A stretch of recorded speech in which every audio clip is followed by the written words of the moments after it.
Suvremeno korporatističko društvo odavno je odustalo od ciljanja stvarnih potreba čovjeka koje su ograničene i počelo ciljati emocionalne potrebe koje su iluzorne i nezasitne.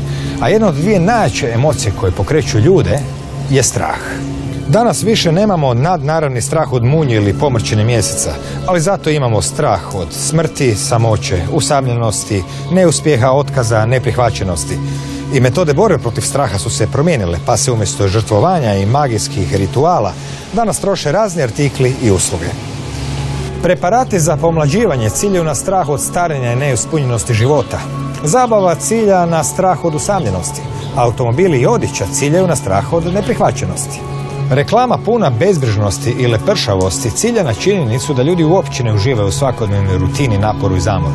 Reklama koja prikazuje spajanje ljudi cilja na strah od usamljenosti, a onda je tu još i neki općeniti neuhvatljivi strah za opstanak.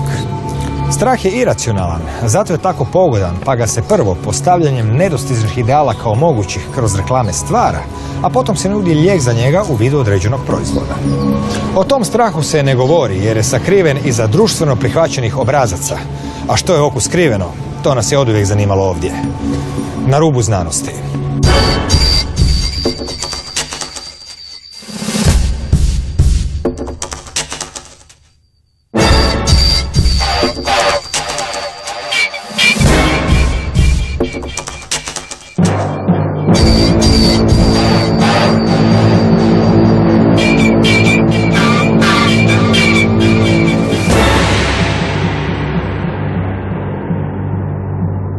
Dobro večer.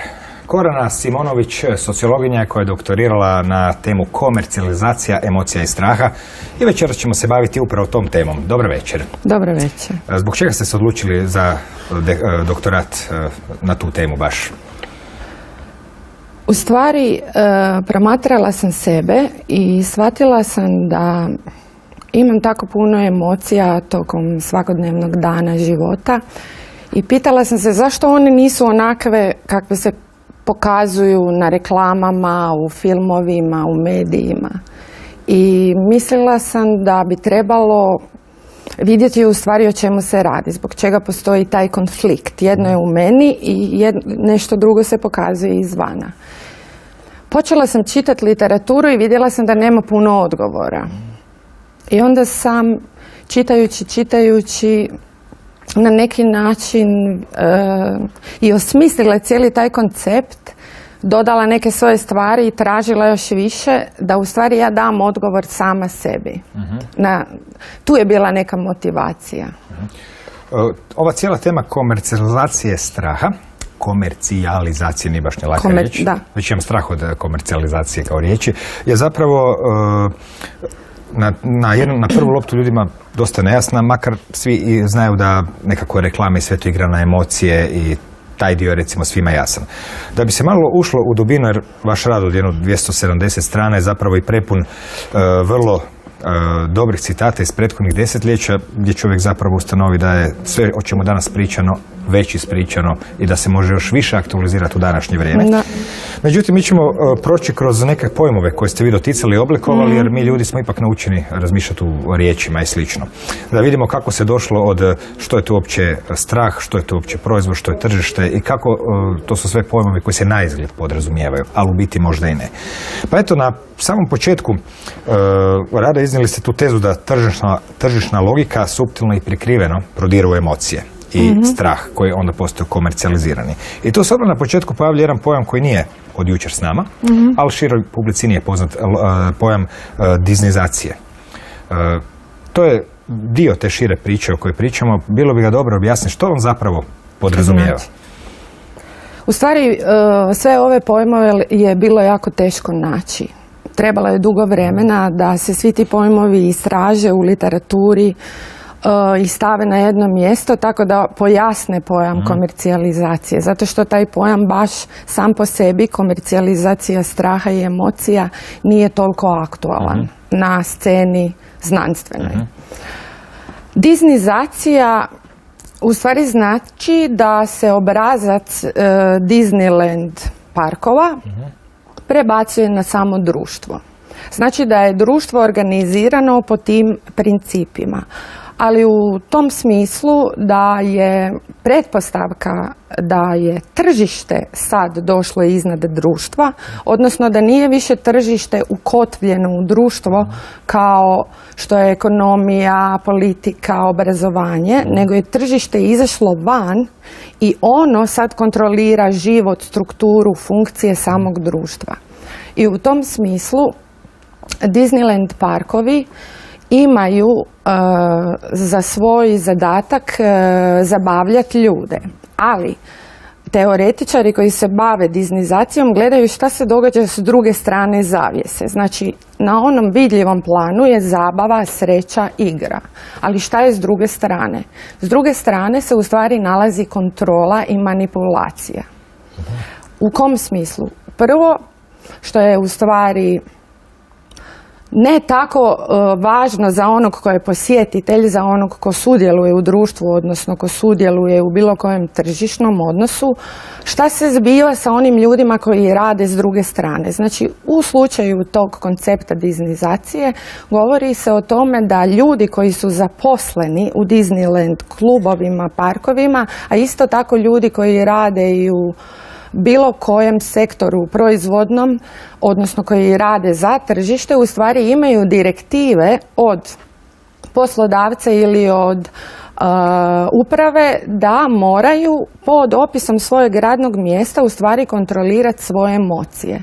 Oni moraju biti veseli, uljudni, srdačni, moraju promovirati ideju zabave i igre, s tim da se moraju udaljavati od svojih osobnih emocionalnih stanja u tom trenutku. Znači, radi se o jednom glumljenju, o jednom kazalištu, tako da je cijeli taj koncept u stvari tržišnog društva, odnosno diznizacije, pitanje kazališta.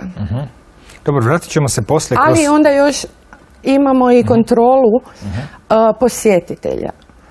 Na koji način? Tako da ljudi koji dolaze u Disneyland, odnosno mi koji smo u tržišnom društvu, u stvari bivamo izmanipulirani i emotivno i tjelesno i naša mašta je izmanipulirana i naši osjećaji. Vratit ćemo se opet nekim elementima diznizacije kada dođemo do pitanja uopće uloge tih osjećaja i osobnosti. Danas je poznato da postoje konkretno upotrebljeni strahovi za konkretno određene funkcije. To je jasno kad se radi o, ne znam, politici protiv terorizma ili kao što su, recimo imate i citate, da sam strah postaje temelj za spisak zakona koji ograničavaju ljudske slobode s ciljem borbe protiv terorizma i slično. No također se tu pojavljuje i kod jednog od autora koje ste citirali, a i kod, kao vaš izraz, jedan izraz koji glasi fluidni strah, odnosno latentni strah. Sad nas to izdiže iznad ovog ciljanog teroriste tu, pa ćemo uvesti zakone da se borimo protiv njega. Što bi to bio taj fluidni, latentni strah koji je zapravo dominantan, jer ovdje pričamo prije svega o programiranju cijelog društva puno više nego o samom plasmanu proizvoda, jer su oni danas zapravo postali neodvojivi. Što bi to bio fluidni ili vi ste ga nazvali latentni strah? Znači, obično kad ljudi pričaju ili razmišljaju ili propituju svoje strahove, oni misle da su oni individualni, da je to samo u njima. Međutim, ova ideja o fluidnom strahu znači da se on nalazi u svim elementima odnosa, društva, tržišta, da on kao da pliva svugdje, da se nalazi u svim odnosima, u komunikacijama i da je on dio društvene strukture, da je on u stvari dio te tržišne strukture i tržišne logike. Ja sam ga nazvala latentnim strahom zato što nije vidljiv.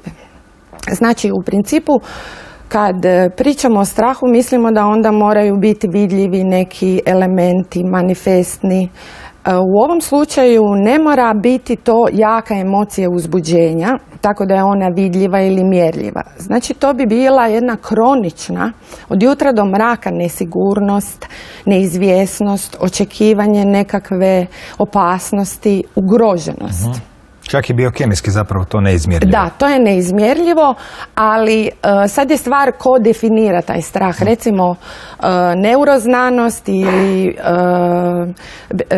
biologistički pristup unutar psihologije, on bi rekao da nije mjerljiv, to bi bio više sentiment ili bi to bilo više nekakvo raspoloženje. Međutim, ako ga definiramo sa stajališta društva, odnosno sociologijski, onda možemo bilo kakvu emociju, bilo da je ona ne tako jaka, znači ako je suptilna, ukoliko je nevidljiva, možemo ju nazvati strahom zbog toga što se radi o objektu da mi očekujemo neku opasnost.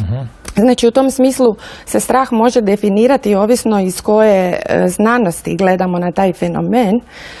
Jedna od definicija je znači da je potreban objekt opasnosti i ugroženosti. I ako je to ona zadnja opća definicija straha, znači naša percepcija o ugroženosti koja bi bila konstantna, u stvari uzrokuje našu reakciju straha. I u tom smislu je taj strah fluidan, jer društvo se giba, naši odnosi se mijenjaju, mi mijenjamo svoje živote u smislu stilova života gdje se nalazimo, ali on je uvijek tu nekako prisutan. Ja, to su zapravo vjerojatno mnogi ljudi, svi od nas iskusili, samo nisu nikad osvijestili. Evo, ovo je dosta dobar opis, kao nekakva nelagoda, ništa ti se ne događa.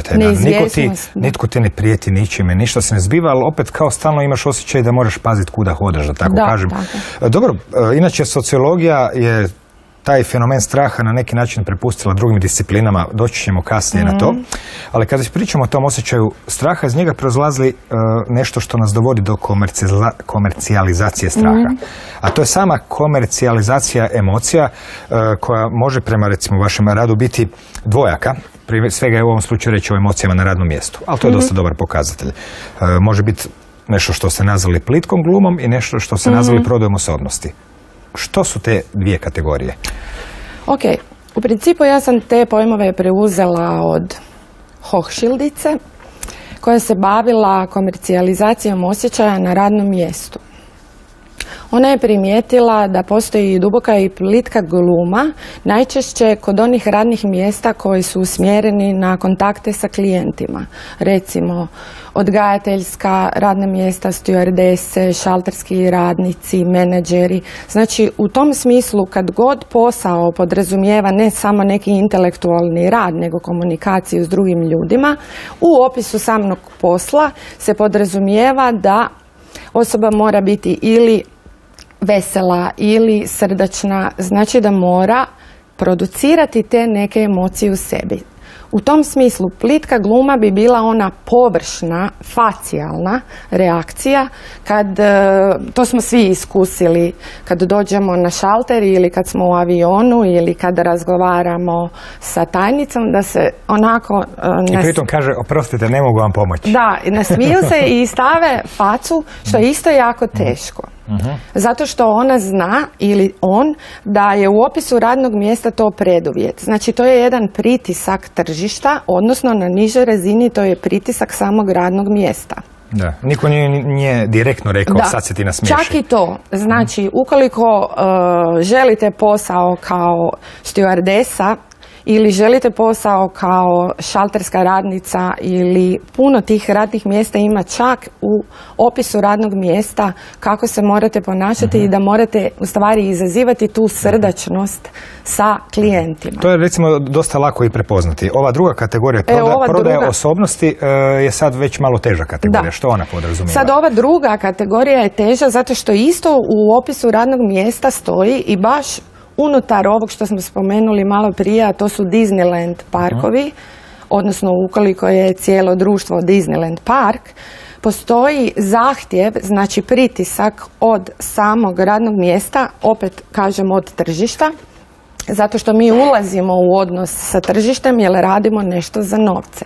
Da se radi o dubokoj glumi, znači da duboko moramo proizvoditi emocije zadovoljstva tako da bi klijent bio zadovoljan sa uslugom ili sa robom koju želimo prodati. Problem sa ovom dubokom glumom je u tome što osoba mora duboko odstraniti doslovce svoje ja, svoj self, svoju ličnost i namjerno na silu ugurati neko ponašanje koje je emocionalno, odnosno koje producira emocije kod klijenta, na taj način da zaboravi sebe. I onda možemo reći da se radi o pseudo-osjećaju koji je toliko konstantan u toku dana i iz dana u dan da osoba gubi onda na kraju svoj identitet. Hochschildica kaže da se radi o zadnjoj razini stresa koja se zove izgaranje. Znači čovjek dođe doma, ostane u toj ulozi društvenoj koju je imao na radnom mjestu, ali ne ostaje on mentalno, on ostaje emotivno u toj ulozi i onda se ne može više vratiti u ono svoje autentično stanje. Odnosno, trebali bi mu dani, tjedni ili mjeseci. Ili da da otkaz, pa... A ta prodaja osobnosti, za razliku od plitke glume, ne podrazumijeva nužno samo ljubaznost i osmijeh. To je recimo bilo kakav oblik dizajniranja nekakvog zamišljenog lika. To može biti čovjek koji je možda ozbiljan, strog, poduzetan, brz, dinamičan. Uopće se ne znači nužno o ljubaznosti kao kod plitke glume. On jednostavno mora imati sliku sposobnog, brzo mislećeg, aktivnog čovjeka. I to pogotovo u tim sektorima visoke uprave, menadžmenta, gdje baš si ovo super rekao, to moraju biti jedni oblici dominantnih emocija. Da. U biti se radi o tome da su sve te glume korporatizirane. Mi smo naučeni na to da ljudi koji nas hoće recimo nam hoće prodati nešto na Hreliću, da će ti malo glumiti za svoju korist, a ovdje eto ljudi moraju glumiti za nečiju tuđu korist. To je inače recimo jedno što bi ja nazvao nepoštenim ovdje. Ako bi neko htio glumiti za sebe, to bi recimo nekakvog smisla čak imalo. U svakom slučaju tip pseudo osjećaj i ta komercijalizacija emocija na ovaj način na radnom mjestu omogućava tu društvenu kontrolu i ljudi se na neki način dresiraju. I sada kada bismo recimo spomenuli uopće jedinu djelatnost danas koja se stručno bavi strahom i komercijalizacijom emocija, to uopće nije sociologija ili nekakva neutralna znanost, nego su to stručnjaci za marketing. Oni se time bave već desetljećima iz dana u dan i zapravo su oni pravi stručnjaci, ali oni se naravno bave time za nekakvu pragmatičnu svrhu. Danas se i definicije marketinga mijenjaju. Naravno, svako može izmisliti svoju definiciju. Pa kako glase te definicije marketinga koje su zapravo dosta značajne i slažete li se vi s njima ili što biste promijenili u njima? U tom smislu definicija marketinga ima masa. Ja ću sad izložiti one općenite. Opća definicija bi bila da je to set procesa kojima se izgrađuje odnos sa kupcem, da je to set komunikacijskih modela i da je to način utjecaja da se kupcu predoči neka vrijednost. Znači, to je odnos, stvaranje odnosa. To je komunikacija i to je utjecaj da bi se predočilo nekakvu vrijednost. Sad se postavlja pitanje koju vrijednost i za koga. Ukoliko se radi o utjecaju, pretpostavlja se da postoji neki akter koji ima utjecaj, odnosno koji ima neki svoj interes.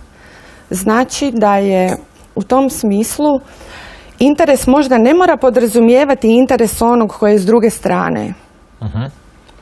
Međutim, ove definicije marketinga koje su oficijalne smatraju da i kupac ima svoj interes i da i društvo ima svoj interes. Međutim, definicije koje kritiziraju marketing kažu da se radi u stvari u odgajanju ljudskih bića u onaj stil života, u one identitete, u one self-koncepte koji pogoduju prodaji, bilo roba, bilo usluga. Znači, tu već možemo vidjeti razliku čiji je to u stvari interes. To je u stvari interes neke tvrtke, a ne interes onog koji sam kupuje ili ulazi u taj tržišni odnos. Ta definicija marketinga znači da je marketing u stvari svugdje. On je kao odgoj, kao obrazovanje. Uči se ljude kulturi, stilu života, šta da oni misle, šta da oni osjećaju. Uči se ljude okvirima unutar kojih se emocije mogu pokazivati, ne moraju se pokazivati. Uči se ljude šta to znači biti sretan kad se smije biti sretan. Uči se ljude interpretirati stvarnost. Znači, opet pričam ono što sam rekla prije. Svaka emocija ima svoj objekt. Znači, uči se ljude da oni kad vide neki artefakt ili Mercedes ili mobitel, da oni imaju u sebi produciranu neku sreću. Znači, uči se interpretacije stvarnosti. Isto u slučaju straha. Ukoliko smo mi usamljeni, ukoliko smo mi nesigurni, ukoliko imamo neke životne probleme, mi smo na neki način interpretirali stvarnost. Znači, ta interpretacija je bila preduvjet da imamo emociju. Evo, jedna od autora ili autorica koju ste citirali, ne znam više točno, je rekla da zapravo, ili rekao, da mislim da je reč o ženskoj osobi, da je prihvaćanje odnosa ovisnosti i podređivanje svakodnevnih osjećaja postavljenom autoritetu podrazumijeva da ljudi instinktivno ili svjesno obmanjuju sami sebe, te tako i samo njihovo mišljenje postaje ropsko. Naime, nekada je bila suprotnost između čovjeka i autoriteta, a sad je postoji ta ideja da su autoriteti srušeni, a da su ljudi oslobođeni tih spona. Međutim, tu se odjednom pojavio jedan autoritet koji niko do sad nije spominjao. Autoritet ekonomije. To je kao nekakva jedina racionalna, čvrstna, uporišna točka koju imamo u ovom svijetu lišenom zapravo na svakodnevnoj razini nekih ideja o kako su stari vikinzi razmišljali o Odinu, danas mi razmišljamo o autoritetu ekonomije. Na koji način je taj autoritet ekonomije zapravo, kako vi kažete, pounutrio iluziju stvarnosti? Jer taj izraz pounutrenje je u stvari ključan, on je onaj kanal kroz koji nečiji koncepti postoje tvoja vlastita stvarnost i ti se onda ponašaš u skladu s njom čak i bez svog znanja. Ja bi čak rekla još konkretnije da se radi o autoritetu tržišta. Znači, autoritetu tržišne logike. Ona je pounutrena nevidljivo. U tome je cijela caka. Znači, ljudi ne moraju biti svjesni da je tržišna logika u stvari i u njima samima, u smislu njihovih pogleda na svijet, u smislu njihovih ideja, načina reakcija, ponašanja. Pounutrena je, naravno, kroz medije i naravno kroz reklame, ali to je sad već negdje kasnije. Pounutrena je u samom odgoju unutar obitelji, jer su i roditelji bili u društvu, pa su i oni pounutrili kroz zabrane i kazne, kroz nekakve programatske rečenice kako se treba ponašati. Pounutrena je u institucijama kroz koje prolazimo kroz život, a onda i unutar radnih odnosa. I onda stavljamo opet medije. Znači, cijeli društveni sustav ima, da tako kažem, taj toksin ili virus, pa onda mogu i reći da smo zaraženi sa tržišnom logikom, u svim segmentima svakodnevnih odnosa, svakodnevnih interpretacija stvarnosti, ideja i značenja. Jedna od mogućnosti kako je to pounutreno je u stvari, ja bi to nazvala fracking. Taj pojam sam preuzela iz tehničke mehanike. To je način na koji se buši nafta i vadi zemni plin. To se službeno zove hidrauličko frakturiranje. Frakturiranje kao lomljenje. Prva stvar je da moramo imati jaki pritisak i pod pritiskom se ugurava, utiskuje u zemlju toksin. Isto tako, u drugom segmentu se radi o tome da se mora taj toksin formirati na taj način u strukture da se lomi onaj zdravi sadržaj, odnosno recimo u tom slučaju neka stijena, u našem slučaju naše autentično ja, da bi se u zadnjoj sekvenciji u stvari mogao iscrpljivati resurs. Vrlo dobro usporedba. Znači, to pounutrenje se događa, sad ću ponoviti sve, u stvari u ovom smislu pounutrenja tržišne logike, da pod pritiskom kroz odgoj i obrazovanje u društvu i unutar života u društvu, unutar života u poslovnim odnosima svakodnevnici, mi u stvari bivamo pod pritiskom cijelo vrijeme da bi se ubrizgale, utisnule u stvari nekakve emocije, misli, ideje, svjetonazori, sadržaj i interpretacije stvarnosti, koje su u ovom slučaju toksini. Evo, recimo u vašem radu ste to rekli jednostavnije, jednom rečenicom. Sile autoriteta se unutruju i kada koloniziraju čovjekovu ličnost, pa nametnute predodžbe i obrasci ponašanja i osjećanja prožimaju samu psihu, održavajući društveni poredak. To ste nazvali društvo totalne mobilizacije. To je u principu to. To je u principu to i samo da nastavim još ova dva lejera. Znači, u drugom slučaju, kad vanjski utisci, odnosno ti obrasci ponašanja, mišljenja, osjećanja i ideje uđu u nas, moraju se razbiti oni autentični, prirodni čovjekovi obrasci. Znači, druga razina je lomljenje, zato se i kaže frakturiranje ili fracking. Ok, sljedeća je jasna, iscrpljivanje njegove energije. Da, iscrpljivanje. Zanimljivo je što u takvom svijetu i umjetnost ima svoj neki smisao, svi misle da je to nešto odlično izvan sustava, a zapravo je to trenutak udobnosti, uzbuđenja i nekakvog legitimnog izlaza tih emocija. A također je i znanost sa metodom i postala zapravo dobar društveni materijal za tu dominaciju i slično. Eto, jedno poglavlje ste čak i posvetili u stvari nečem što ste nazvali epistemička šutnja o društvenom i tržišnom ovladavanju emocijama. Kako bi to bilo kad bi se prevelo na svakodnevni jezik? Da, što bi to značilo? epistemička šutnja, u stvari epistemička bi bila spoznajna unutar znanosti. Znači, kakva je spoznaja unutar znanosti o ovladavanju čovjekom putem emocija? Bilo mi je baš jako teško naći znanstvene radove koji kritiziraju marketinško ovladavanje s čovjekom. Bilo je jako lako naći radove koji su u službi marketinga, tako da se proučava čovjekovo ponašanje, čovjekovo osjećanje, da bi se došlo do nekih modela kako čovjeku prići da se što bolje proda proizvod. A u ovom slučaju, kad sam tražila kritike takvog marketinškog interveniranja u čovjeka i kad sam tražila znanost koja ne bi podržavala marketing, vidjela sam da nema jako puno radova i zaključila sam naravno da je i znanost sama pod kapom tržišne logike i da je u stvari to znanost koja radi po principu ovladavanja čovjekom. Evo, citirali ste i Froma, nekih je ljudi ipak u proteklih 40-50 godina bilo, koji je rekao da zapravo obuzetost čovjeka strahom i beznačajnošću se prikriva svakodnevnim tokom aktivnosti u privatnim društvenim odnosima. Kako u Americi kažu, keep them busy, busy, busy. Uspjehu u poslu kao bijeg od usamljenosti, pseudomišljenjem kao nadovezivanjem na one pseudoemocije. Svi nešto misle o nečem, makar zapravo i ne znaju nego što su pročitali u novinama i slično.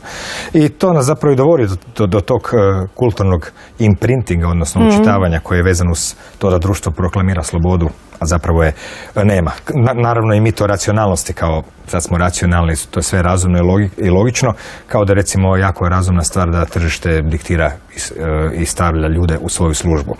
U svakom slučaju, to je danas već dosta jasno čak i prepoznato. Recimo, postoje razgovori za koje je meni rečeno, recimo telekomunikacijske kompanije koje recimo razmišljaju o tim stvarima i onda kažu u razgovorima ono što je naš najveći neprijatelj, ljudski razgovor. Zato jer naravno njima treba nešto što bi omogućavalo da ljudi trebaju drugu potrebu komunikacije. U ovom konkretnom vašem radu, jer nemamo zapravo još ni baš puno vremena, napravili ste i istraživanje na ljudima, puštali ste im razne reklame i testirali ono kako se oni u stvari osjećaju. Kakvi su bili rezultati? Što su ti sudionici eksperimenta doživjeli i primijetili konkretno kada su razmišljali o tome što je doista, koja je temeljna postavka na kojoj je reklama izgrađena? Znači ne ono što svako vidi, svako može biti kritičan prema reklamama vrlo lako. Mladi ljudi, lijepi na skateboardu, tog baš ne vidim često i rijetko to radim. Ali ko je zapravo obrazac prepoznati iza toga? Prepoznati je obrazac koji se sastoji od 3 principa. Prvi princip, odnosno to bi bio model reklame, je da reklama provodi ideju da je život sretan, vesel i lagodan. Znači, zadovoljstvo sa životom, sretnim, veselim, lagodnim. Drugi princip bi bio da je čovjek samopouzdan, da je siguran i da je povezan s drugima. I treći princip bi bio da čovjek ima takav self-koncept, takav samoidentitet, da on vrednuje sam sebe, da ima status i da ima ugled. Stvarnost, međutim, čini se da nije takva i tako da se radi u stvari o kontradikcijama. I po tome se moglo zaključiti da oni koji prave te reklame već pretpostavljaju da ova 3 problema postoje u masi ljudi. Znači da ljudi imaju problem s tim da su usamljeni, da nisu povezani sa drugima i da su nesigurni. Da imaju problem s tim da im je život težak, da nemaju lakoću života i lepršavost i da žele da imaju takav život. I treća stvar je da ljudi ne vjeruju sebe, da imaju tako izgrađen self-koncept i cijelo vrijeme potrebu za tim da imaju vlastitu važnost, da imaju jako dobar status, društveni ugled i prihvaćenost. Međutim, ja uvijek mogu reći da ja nisam iscrpila sve u tom smislu. To se pokazalo u tom mom istraživanju tako, međutim, ja ne mogu reći da je to potpuno zatvorena priča i da je to iscrpljena stvar. Vjerojatno ima još nekih drugih modela s kojima reklame manipuliraju. Sad, iz ova 3 principa je bilo vrlo lako, promatrajući odgovore, doći i do 3 straha. Znači, opet govorimo o kontradikciji. Reklame govore o tome da je čovjek prihvaćen, da je on siguran i da je on u zajednici. Međutim, vjerojatno su ljudi uplašeni od te samoće, neprihvaćenosti i nepripadanja. S druge strane, isto vjerojatno su ljudi uplašeni od toga što nemaju vlastitu važnost, što nemaju status, što nemaju bogatstvo, što nemaju ideju o sebi kao da vrijede nešto. I treća stvar je da su uplašeni od toga što se boje egzistencijalno za život, zato što vide da imaju potrebu, ali nemaju lak, jednostavan, lepršavi, veseli život. Znači, ta 3 principa u stvari proizlaze iz pretpostavke stvaratelja reklama da je velika masa ljudi u stvari u velikom problemu. U ta 3 straha. Da bi onda s druge strane kontradikcija, taj idealni, iluzorni svijet o prihvaćenom čovjeku koji pripada, koji je siguran, o tome koji vjeruje sam sebi i svom identitetu i o tome da je u zajednici s drugim ljudima, bio je jako dobar model za manipulaciju. Istovremeno je to i pounutrenje. I šta se događa? Događa se da ljudi u stvari imaju disocijaciju ličnosti, da su unutra konflikti. To je blaga disocijacija. S jedne strane je stvarnost koja se nudi reklamama, medijima ili u javnoj sferi, a s druge strane se kod njih događa u unutrini nešto drugo, da su oni cijelo vrijeme potrebiti. Da. To je recimo u jednoj epizodi Seinfeld dobro sročio. Pio je sam sobu u svojoj sobi nekakav sok koji se reklamirao i rekao je u čemu grešim? Zbog čega oko mene nema 10 djevojaka u kupačim kostimima kao na reklami? Da. To je u biti se radi o tome da su zapravo kreatori reklamnih poruka taj strah koristili na nevidljiv način. Mi svi samo vidimo ovu pozitivnu poruku. Na kraju krajeva čak su nekad reklame se ponosile time da kao šire pozitivne vrijednosti života, što je tako vrlo bila sporna i kontroverzna tvrdnja. Inače, kada ste nalazili na autore koji se bave tom temom iz perspektive pragmatične potrebe kompanija, oni su vrlo eksplicitno tvrdili da oni traže ljudske nedostatke kao temelj za reklame. Jer to je bilo zapravo dosta nedvosmisleno rečeno. Da ne bi sve ostalo ovako, recimo samo na reklamama, postoji i egzaktno znanstveno istraživanje vezano uz novine i u kojoj mjeri novine šire strah ili ga ne šire, jer su zapravo svi ti elementi dijelovi jedne veće slike društvenog svjetonazora, da tako kažemo. Pa na koji način se uopće i tko je to radio vezano uz istraživanje straha u novinama i što se tu kroz novine događa, na što bismo mogli obratiti pažnju kad ih uzimamo u ruke? Radio je to Alteide, mislim 1997. Inače, on ima jako puno zanimljivih radova. Radio je analizu sadržaja novina u Americi i zaključio je da se radi o nekoliko modela na kojima se temelji manipulacije sa čitateljima. Prvi model bi bio da se mora izmisliti problem i eksplicirati. Druga stvar bi bila da je pretpostavka da je s tim problemom, opet kao i u ovom slučaju o kojem sam pričala malo prije, da je pogođena velika masa ljudi. Što veća masa ljudi, to bolji problem.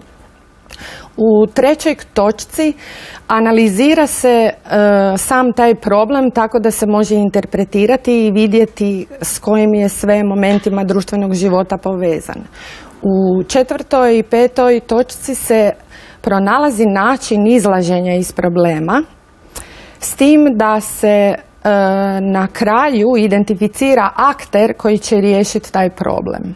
Sad, da ovo ne bi bilo ovako samo teorijski, ja ću sad reći primjer. Znači, primjer jedan je recimo terorizam u medijima ili pričanje o zubnim pastama.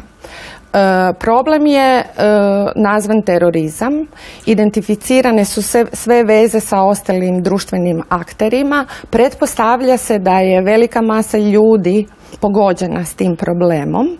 Nakon toga se pronalazi i identificira rješenje kako će se to spriječiti kontrolom ljudi, promatranjem, manipulacijom i na kraju se dolazi do aktera, a to su recimo vojska i policija i razne institucije. Isto i što se tiče problema karijesa. To je definiran problem. Pogođena je velika masa ljudi.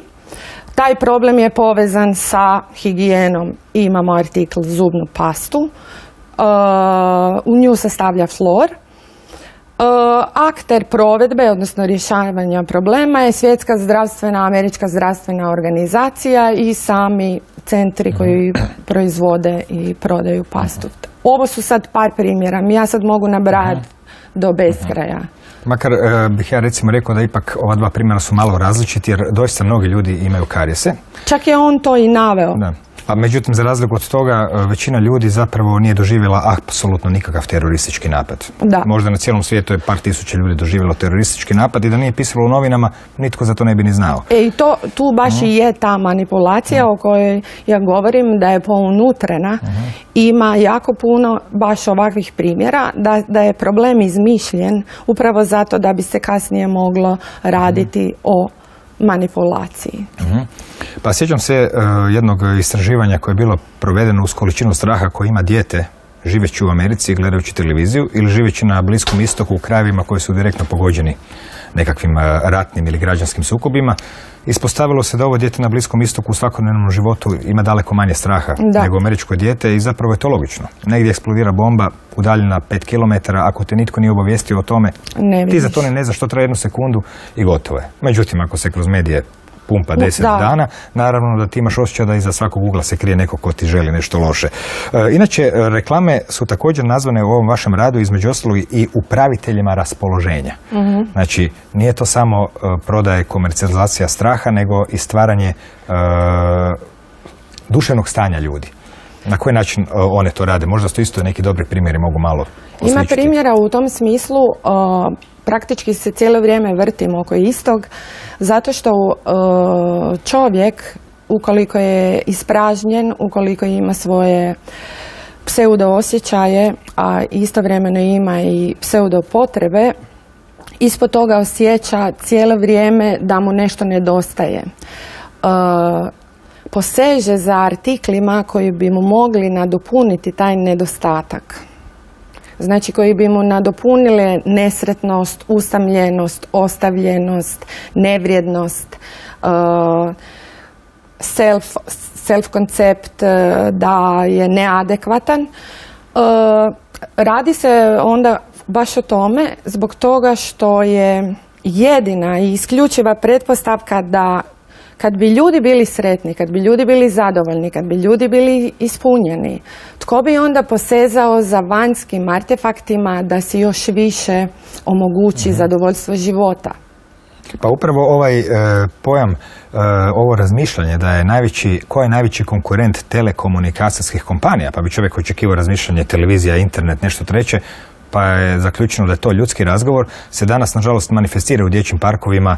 To je svako od nas već imao prilike vidjeti, gdje 3 dječaka, djevojčice sjede na klupi skupa i svako po svom Facebooku, i ako je neko od njih malo drugačiji, onda će ukazati i reći pa šta da radim s njima, dosta mi je dosadno.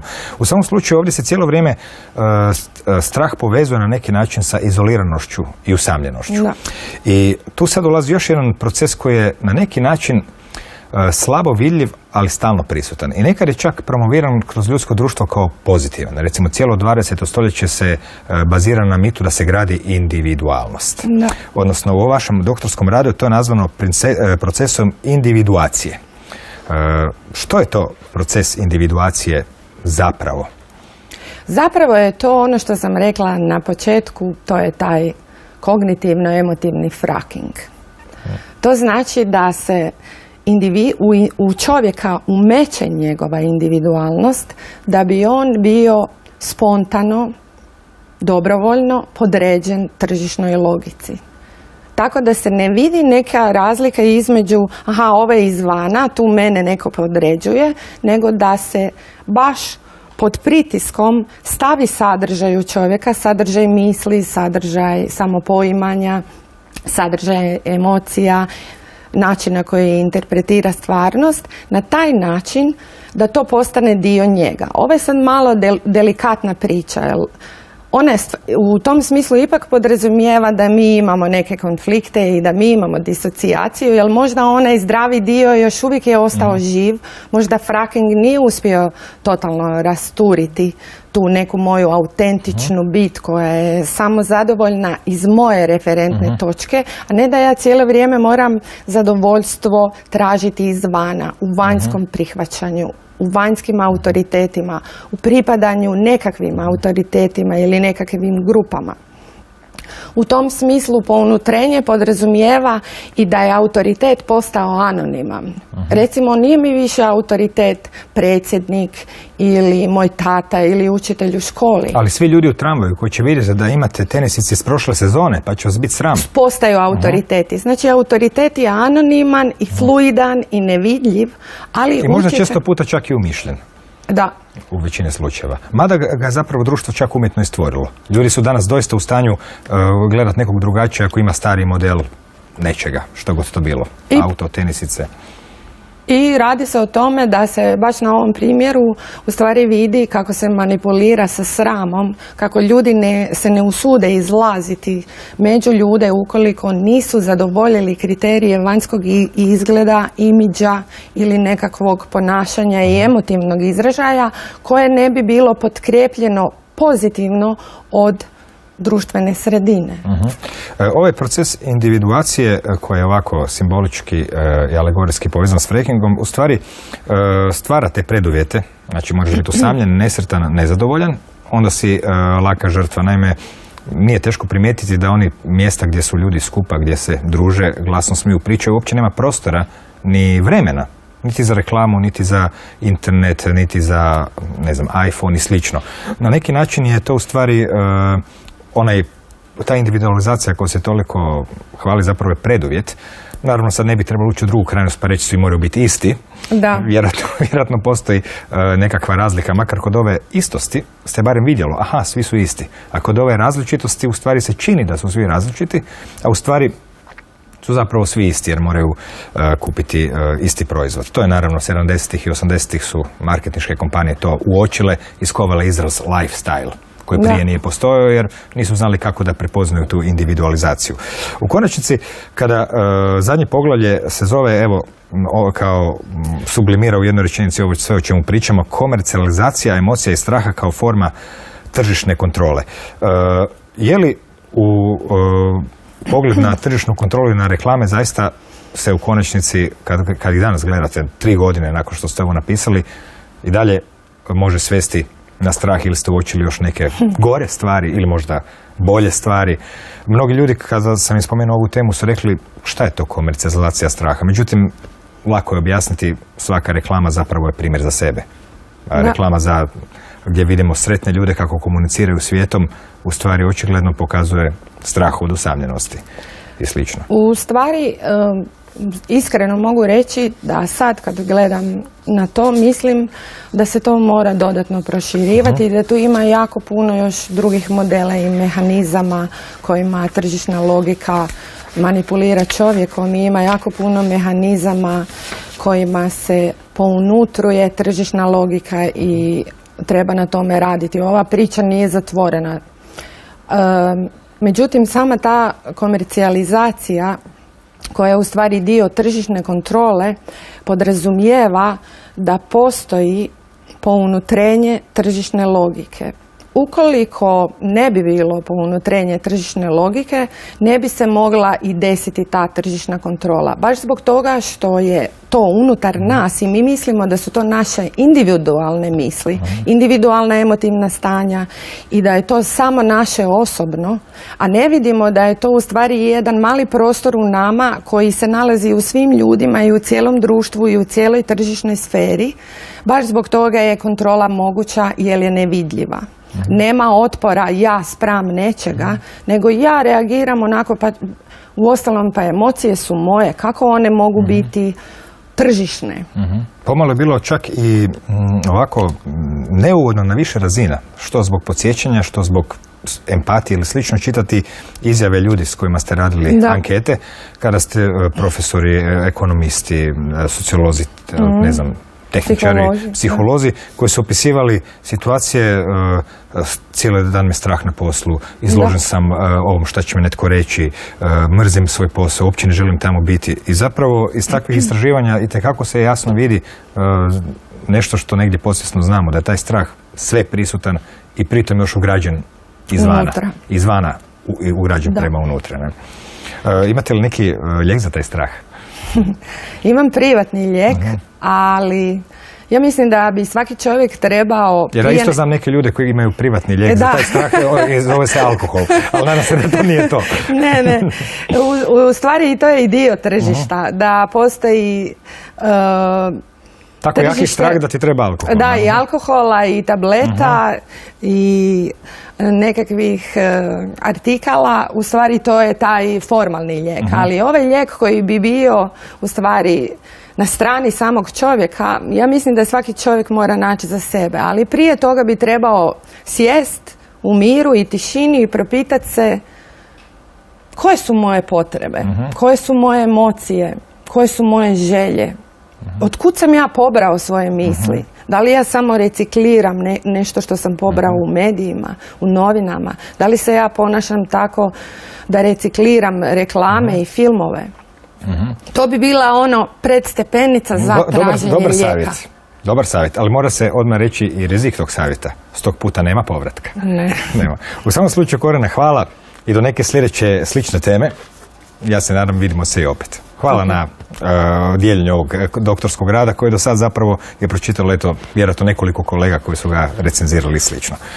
I doviđenja do neke sljedeće prilike. Evo, hvala i vama. Naravno, oduvijek je poznato da je strah destruktivna emocija, ali naravno može ga se i korisno upotrijebiti.